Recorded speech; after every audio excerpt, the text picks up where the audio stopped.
In this quick video, I'm gonna show you how to remove the background of a picture. So I have this image here and I want to remove the background of it.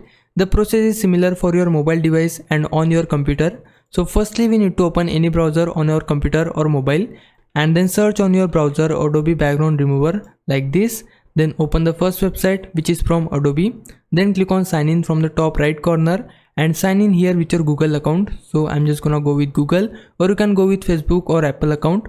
And once you sign up here, scroll down and you will find this remove background from an image option. So just select this tool and now it will open the Adobe Express, and here we can just drag and drop our image, but I'm just gonna browse my image from my computer. So my image is this one, which is here, and then click on open and you can see the background has been automatically removed.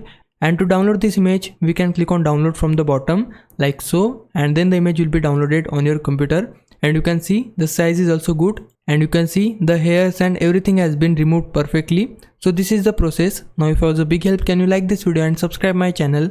For now, thanks for watching. Bye bye.